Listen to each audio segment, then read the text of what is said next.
Well, good morning. Welcome to worship here at Faith United Methodist Church. My name is Jeff Lozan. I'm one of the pastors here, and it is my joy to welcome you all to worship today as we gather on this first Sunday in October, which is World Communion Sunday, and we'll be saying a lot about that throughout the worship service today. But whether or not it was World Communion Sunday, we are so glad that you have joined with us today as we gather to worship God, as we gather to grow deeper on our faith and connect to each other. And then, of course, we want to be inspired so we can go out in the world and make a difference, right? Right. There's a little enthusiasm. Well, we're going to work on getting that up there throughout the service here today. So while you're here, we encourage you to take a moment to fill out the blue pew pads. If you're with us in the space, to let us know you're here. If you're online and you want to fill out the online worship form and let us know you're watching, we greatly appreciate that. It's part of how we can connect to each other, is by knowing who is present with us as we gather to worship God. I also invite you, if you have any prayer requests that you want to lift up, take a moment. There should be a card in the seat back in front of you there that you can fill out and share with us any joys you have that you want to lift up, any concerns you have, and then you can also let us know, is this something that you want shared with other people or something you want to just let the pastor know about and the staff know about. So to fill those out, place them in the offering plates during the communion, or not during the offering time, and then we'll use those to lead me in my pastoral prayer later in the service today. And if you asked it to be shared, we'll also share it out with the prayer team throughout the week. So thank you for doing that. And again, a big thank you for everyone for continuing to wear your masks. You may be saying, well, why are you wearing a mask when I'm not? Well, one of the reasons is we thought it's easier to understand me without a mask, right? And so one of the things I do each week is actually get a COVID test just to make sure that I am not transmitting to all of you. But we know how it is easy for COVID to be spread, and we appreciate all of you continuing to take those safety precautions, because we're always reminded, especially for people who are maybe immunocompromised or something, can feel more vulnerable. Even with a vaccine, they're not totally safe, and we just want to keep everyone safe here, right? Right. So thank you for taking those steps. We greatly appreciate it. And we just know that it's by your willing to be safe here, we're able to gather together, and we're all enjoying that too. So as we continue to gather together and worship today, I invite you to stand as you feel comfortable and join in our opening song, which is "This Is My Song," and let us join with our worship team in singing it.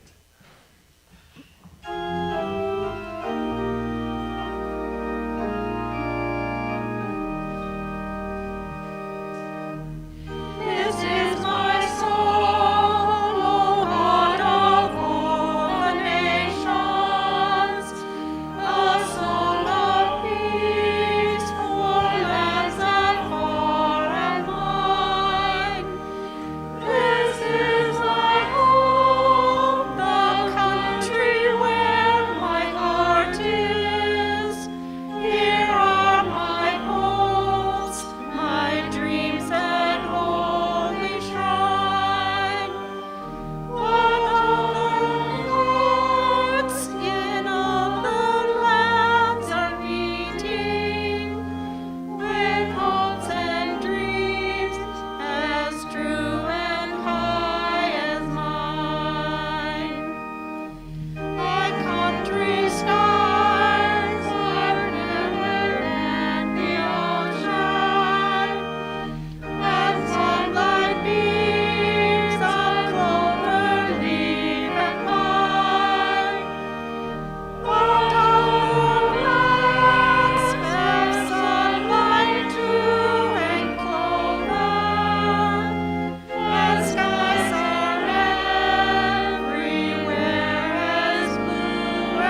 listed on that third verse, we have our main organist back.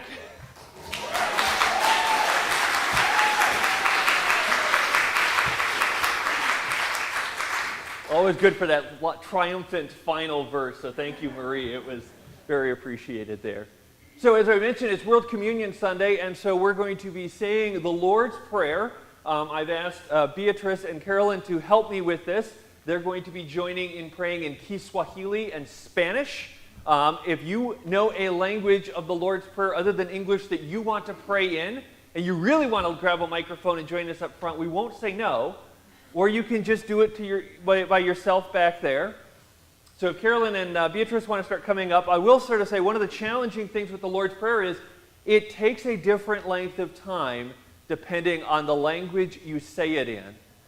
For example, I think when I was doing my research, French was like the longest of the main languages that I looked at, though the French kind of speak pretty quickly, so they may be able to get it done as quickly as other languages. But we're not going to be able to all start and stop at the same time. But that's okay, right? So we're just going to start on the Lord's Prayer. We're going to have the three languages going. We invite you to pray as you feel most comfortable, but to listen as well to those different blending of prayers together. So let us pray. Our Father, who art in heaven, jina lako hallowed be thy litukuzwe, name. ufalme Thy wako kingdom uje, come. mapenzi Thy yako will be done, yatimize hapa on earth as it is duniani in kama heaven. huko mbinguni. Give us Tupe today leo our mkate daily wetu wa bread, kila siku. and forgive us our Utusamee trespasses, makosa yetu as kama we sisi forgive those who tunavyowasamea trespass against us. waliotukosaye, And lead us na not into usitutie temptation, majaribuni, and deliver lakini us from ututoe evil. na For yule thine is the mwovu. kingdom, and the Kwa power, kuwa and the ufalme glory ni wako forever. na nguvu Amen. na utukufu na hata milele. Amina. Amen. Good job, guys. Just like we practiced it.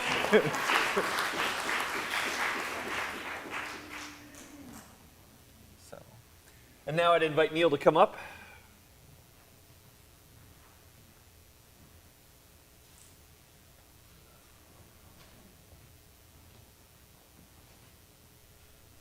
Romans chapter 12, verses 1 through 8.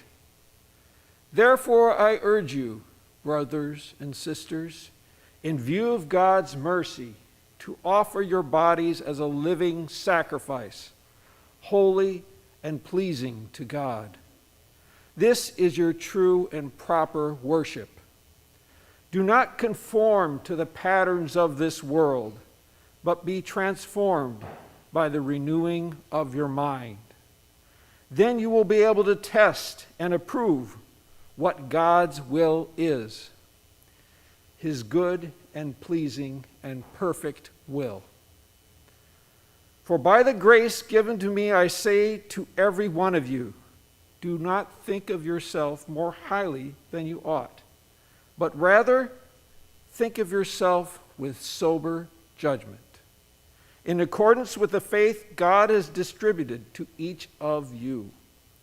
For just as each of us has one body with many members, and these members do not have all the same function, so in Christ, we, though many, form one body, and each member belongs to all of the others. We have different gifts, according to the grace given to each of us. If your gift is prophecy, then prophesy in accordance with your faith. If it is serving, then serve. If it is teaching, then teach. If it is to encourage, then give encouragement. If it is giving, then give generously. If it is to lead, do diligently. If it is to show mercy, do it cheerfully.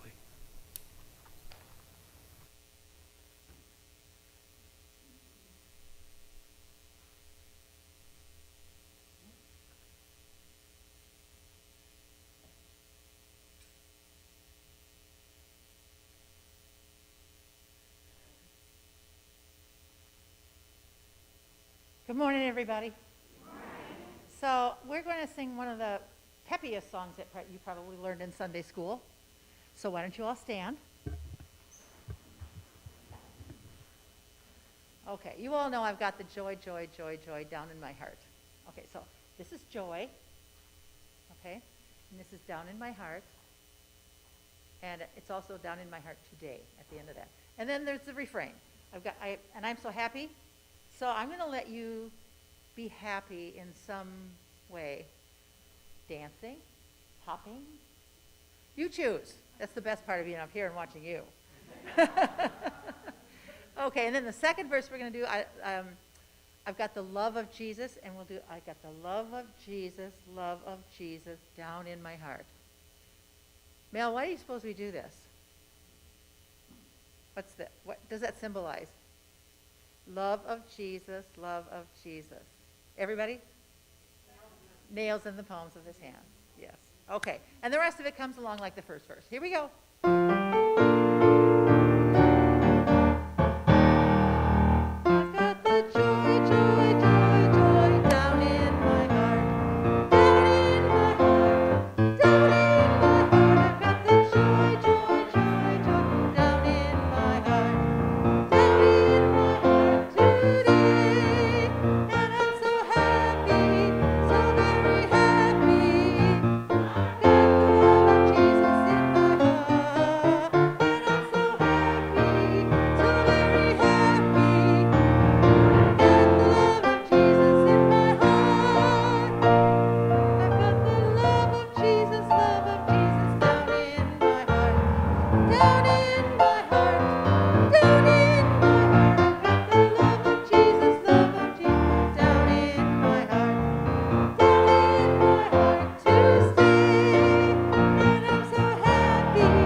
Thank you. Have a seat. And at this time, we invite our children to follow our Sunday school teachers out for our Kids Connect time.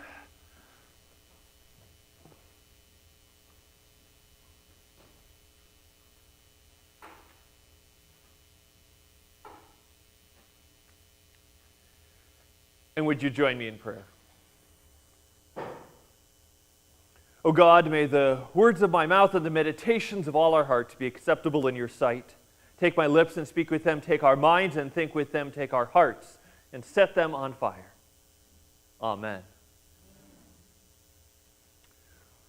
Well, as I mentioned at the beginning of the service, this is World Communion Sunday. World Communion Sunday was started by a Presbyterian minister who had this idea of working for this unity amongst all Christians. This was back in the 1930s, and so as this got started, it was, I think, by about 1940 that all of our predecessor denominations that make up the United Methodist Church had signed on to this idea that we would celebrate World Communion Sunday on this first Sunday in October, a reminder of that despite our many differences within the Christian faith, and there are a lot, we can always come up with ways that things are different.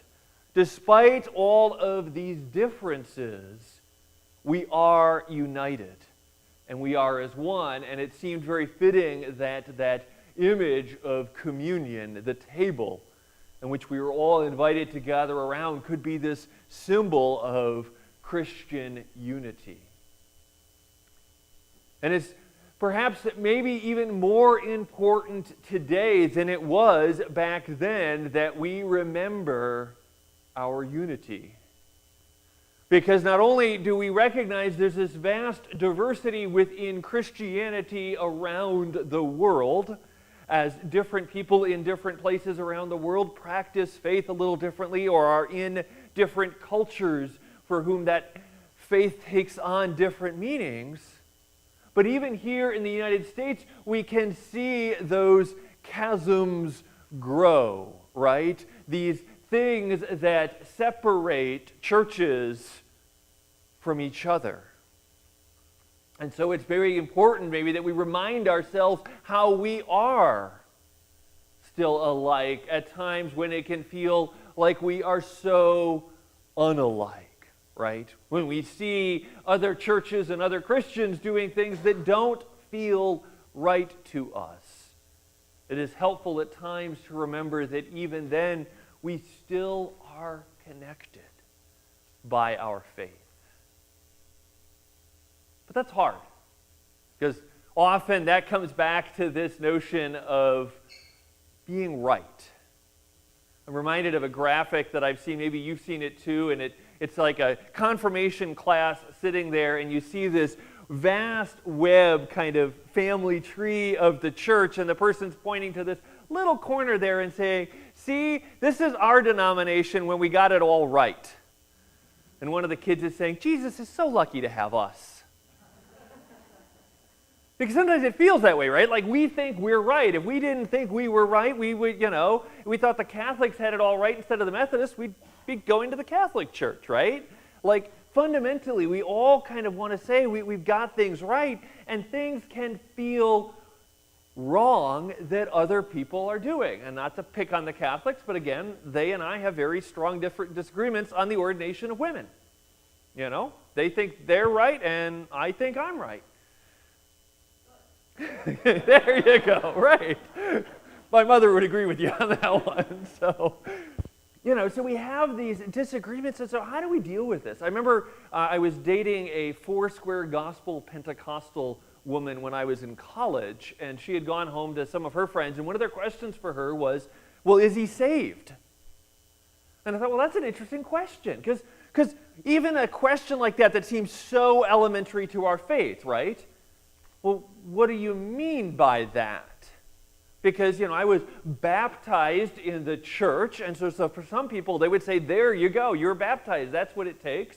Or other people might say, well, and I'd also gone through confirmation, and so I had confirmed those vows spoken at my baptism and had that, but I'm not actually sure I'd ever, what the sinner's prayer is, or I'd ever said that, and for some people, that's kind of that moment when you gave your life to Christ, and I'm not sure I'd ever say I've had that specific moment. And so some people might say, well then, that's what you mean. What does it mean to be saved? And of course, once we start talking about this, we can start to get uncomfortable, right? Because if you sort of say there's specific things you need to do in order to be saved, or what does it mean to be a Christian, and there's specific things, we get worried. Because once you start drawing those lines, you get a little worried, don't you? Because you could end up on the other side of a line, right? In order to be a Christian, you must believe what? I mean, really, think about it. What would you say? And as soon as you start to find an answer to that, you may start to realize, but what if somebody else comes to that slightly different answer on what we're supposed to believe? Because we might say again, well, you got to believe in God. Okay, that's probably a pretty safe starting point for what it is to be a Christian, right? And you got to believe in Jesus, but what do you have to believe in Jesus? They had hundreds of years of councils getting together and fighting, sometimes literally fighting, about what someone could or couldn't believe about Jesus and still be a Christian. And we're still doing that today, right? We're still trying to draw those lines and figure out just what we think it means, and a lot of us get uncomfortable then because we're worried about where we might fall if you make those lines in one place or another. Now, I could say one of the things that I have always been drawn to about the United Methodist Church is we're pretty open, right? And we're pretty broad and inclusive, and a lot of that comes down to some fundamental values that we have as a people of faith. I don't usually pull out the Book of Discipline to reference in my sermons, but I needed points with my mom today, so I thought I would do that. But in our doctrinal history, the book of discipline talks about some of these core things that we have. This idea that we should be more united. It quotes Wesley as saying, "As to all opinions which do not strike at the root of Christianity, we think and let think." That sounds pretty good, right? This idea that we're not all going to agree, and as long as it doesn't strike at the root of Christianity, we're okay. And later it goes on to say that Wesley held on to this more universal statement. I'm going to find it here. In essentials, unity. In non-essentials, liberty. And in all things, charity. Now, these are sort of some nice, broad, and more inclusive statements that remind us of the idea that we come together and we don't all agree. And yet, we find value in gathering with one another. But, of course, then there's that challenge. What are the essentials, right? If we're going to say, all right, Wesley's got it right. As long as it's not essential, we can disagree, but then we can sometimes disagree about what is essential. Communion is a great example of that difference and that struggle that we can have. There's a lot of different theories of communion out there. The Catholic Church is sort of known for their belief in transubstantiation, which is this idea that the body and blood of Christ is made real in the bread and the wine, so that the bread becomes the literal body of Christ and the wine becomes the literal blood of Christ. It is transformed, substantiated. Its substance changes. Luther believed something slightly different. He talked about consubstantiation with. Sometimes it's hard to believe that Congress is about being with each other because they don't really act that way. But consubstantiation, this belief that in the bread and the wine, with it was the body and blood of Christ. Now, the more Baptist understanding is to say none of that really happens, and it's simply a memorial, a remembrance, that when we take communion, there's nothing going on specifically in those elements. We're just remembering the Last Supper. And that time that Jesus gathered the disciples and said, "This is my body and this is my blood." And so we're just memorializing that moment. And it can still have spiritual value, but that's where it comes from. And of course, Wesley believed in prevenient grace, this idea that grace was already at work in our lives, and one of the ways that we could experience grace was in the bread and the wine. And that there was an opportunity for recognition there, that we could see in those items God's grace.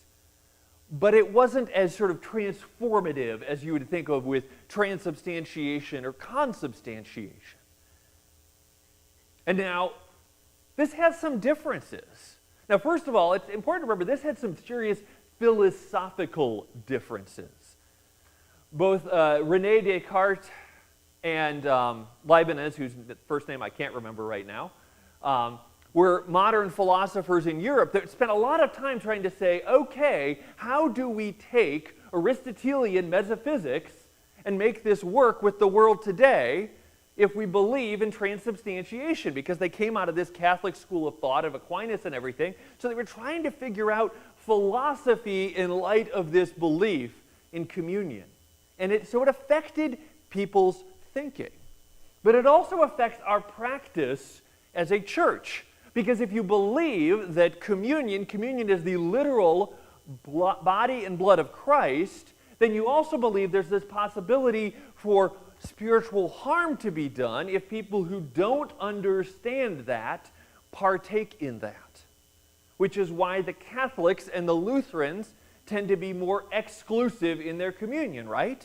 That if you go to a Catholic church, the expectation is to take communion, you should be Catholic. And similarly, in many Lutheran churches, there's that expectation that to take communion, you should be Lutheran, and sometimes even that specific branch of the Lutheran Church, so that you are appropriately recognizing what is literally going on in these elements. Whereas, say, in the United Methodist Church, we celebrate what? Open communion, right? Hopefully you've heard me say that before, right? And because we believe that there's this possibility for you to experience God's grace in the communion elements, that God's grace is there if you want it, if you want to experience it. But if you don't see it or recognize it, that's okay, because we know that God's grace is already a work around you, and failing to recognize it is not a mortal sin. So these beliefs impact us. And it does challenge us, I think, at times to say, how do we find unity in the midst of our differences? What do we do with these differences? Well, as I was struggling with, I knew I wanted to talk about World Communion Sunday and to remind us of this idea of that. I was looking for what's a good text, and this text from Romans comes to mind because it talks about all these different gifts, right? We have all these different gifts, and we're meant to use our different gifts. And I think there's something to be said of that when it comes to the diversity within our churches, too. Because all these different churches have different gifts to offer. There is a beauty to the structure of a Catholic worship service. It can provide some familiarity. It has this connecting to this deep history, right? And for some people that is deeply comforting and powerful and moving, and for other people it is sterile and boring and doesn't work, right? So other people, they want the Baptist service. It's got the energy and the Spirit's flowing and everything's going on, right? Different gifts, different opportunities for us to experience God. And so I love this passage from Romans that reminds us that it is okay to be different, that in fact our differences have value. We don't all have to be alike. We don't all have to think alike. And that's an okay and a good thing.